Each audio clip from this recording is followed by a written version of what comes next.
What's happening? This your boy ChanceJolivette, aka Smooth, back with another video, man. So this is Insecure, Season 5, Episode 7. This one is titled Chillin. Okay? And this one right here, this one was a frustrating one right here. It is good. It's a good episode, man, but it's frustrating. It starts off, man, the ladies, they getting together finally. All the old crew, they all back together, man. We gonna have a good day. We're gonna have a spy day. We're gonna chill. We getting high, doing all this.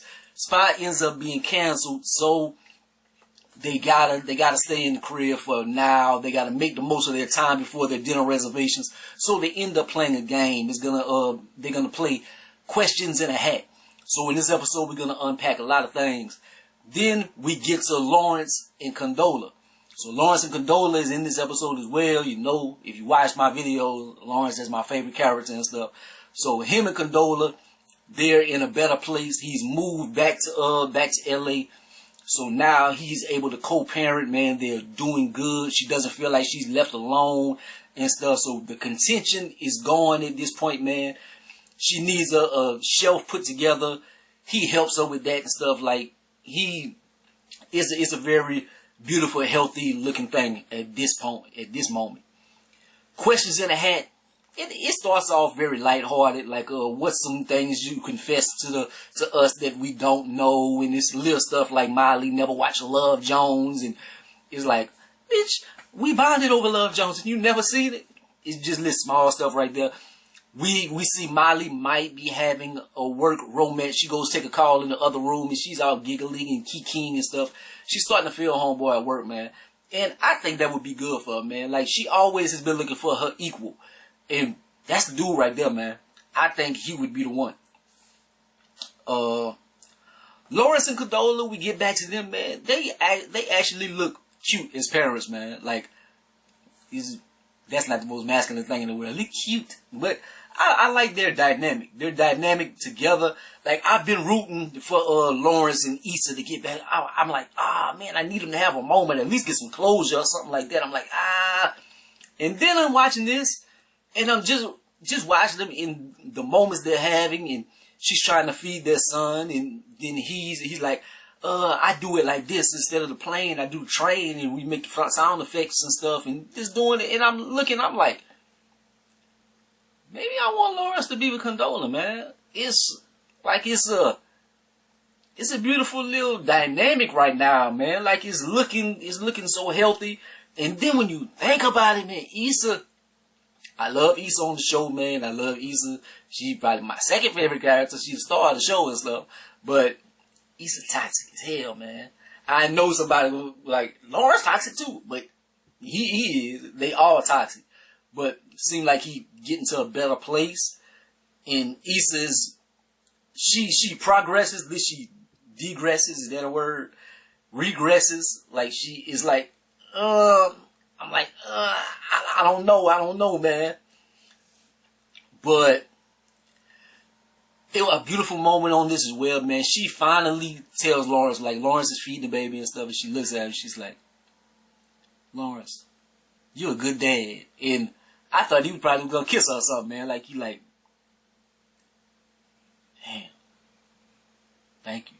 Like, that was a beautiful moment. I liked it.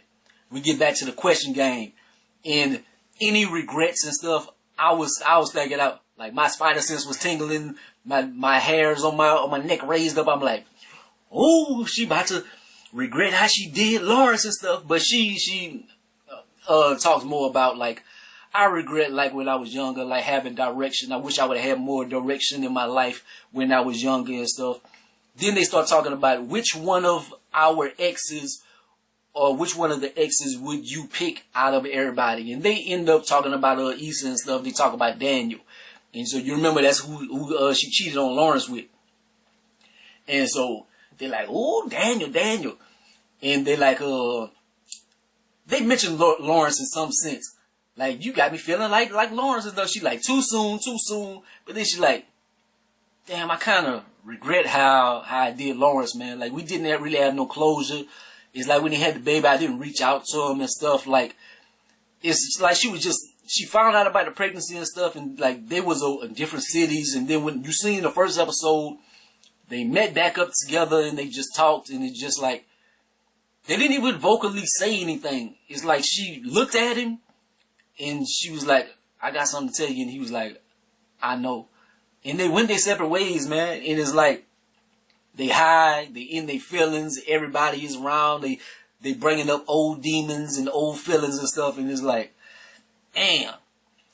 How it ended, man, it just is something I kind of regret or so.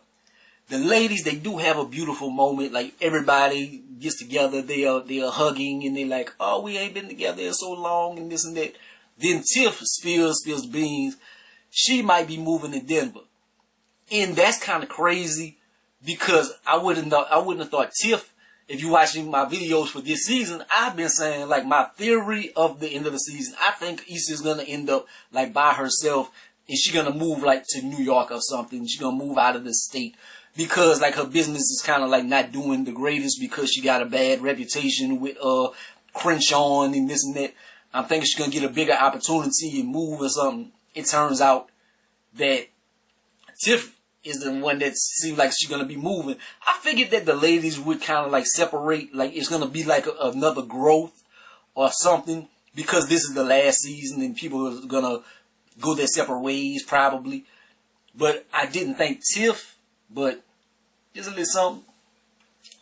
Then Condola and Lawrence, they exercise a lot of their demons, man. They talk about like the last year, I know it's been rough and we've been in bad places and stuff. And you think it's gonna end up like being a romantic situation, but then they're looking at each other, and it's like, I just want the best for you. I really want you to be happy. And usually in points like that in the movies and stuff, it'd be like, oh, you want me to be happy? I want you to be happy. I realize how much I love you and this and that. Then we kiss and embrace, and it's like, oh, we're gonna get together. But it's like a bunch of memories and a lot of feelings have been coming back up.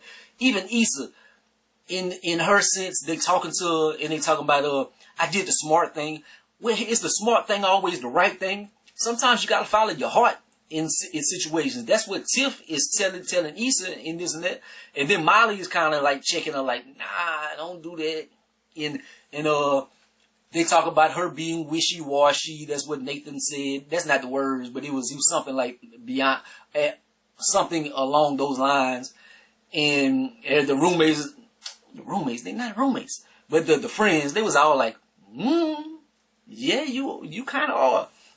So Issa kind of looks within herself, and she realized she got some messed up stuff with her, and she didn't go about things the right way and stuff with Lawrence. And that comes up a lot in the episode. And then we get back to them. The girls, they haunted by their exes, man. Everybody is kind of thinking about their exes. Whatchamacallem, she thinking about hooking up with the coworker while she's about to text him. Dro calls. You remember that tall, light-skinned cat that from back in the day that was married and stuff that Molly would mess with here and there. Like, why is you coming into the picture? Like, Molly is seeming like she's about to have some direction. And look at you. Then, Daniel Kaluuya, Kelly is up in his DM. She thinks she got a chance with him. She like, y'all bitches gonna have to leave. Daniel Kaluuya about to come over here. Like, okay. That's homeboy from Get Out and stuff. Like, then Issa is about to text Lawrence, man. Oh, she about to call Lawrence. And she's like, I'm about to call Lawrence. She starts calling him, and Molly hangs up the phone. She's like, I don't want you to go out like that. And look, you shouldn't do this. And maybe if you're sober tomorrow and you want to do this, maybe you should. And while she's thinking about it, who calls?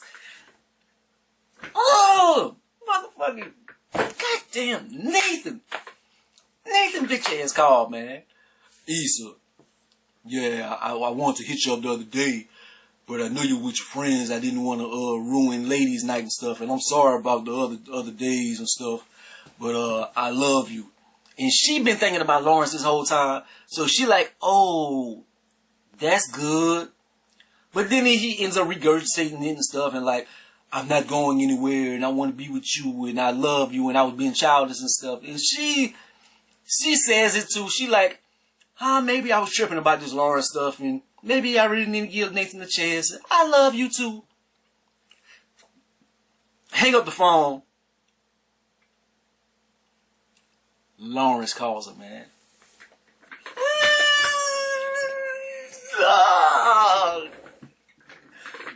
Dog. I'm in here like, because at the beginning of the series, the beginning of the season, I'm like, I want them to get closure and stuff. I would love for Lawrence and Issa to get back together and this and that. Like, I don't know why. It's a TV show, man. Like, it's not affecting my life in any capacity or something. But I kind of want Issa and Lawrence to get back together. Like, even though I said the condolence stuff earlier, but like, because I didn't think it was possible. But then the more the episode was going on, it's like Issa and Lawrence is like they pulling, it's like a cosmic entity or something just pulling them back. And it's like, damn, Nathan, you bitch ass nigga. And then now they teasing us like, maybe they have a shot. And so Lawrence is calling and Issa's like, shit. Man. I think they got 3 episodes left, man. Hey, I wasn't liking this season. Early on, like the episodes, it was one-off episodes. It didn't really have any continuity with the story. It was just like random shit characters I didn't give a fuck about. But man, this one right here is them cliffhangers, man. I gotta see what's gonna happen, man. But okay. Like, comment, subscribe to Big Grizz and Most Hated Man. I'm sorry this episode is coming so late. I had to watch Tank Davis and Cruz. I had to watch Tank fight. So that's why this episode is coming so late. It's probably gonna be like early in the morning. This is the upload or something. But had this boy. Like, comment, subscribe to Big Grizz and Most Hated Man. Peace out. Much love to you.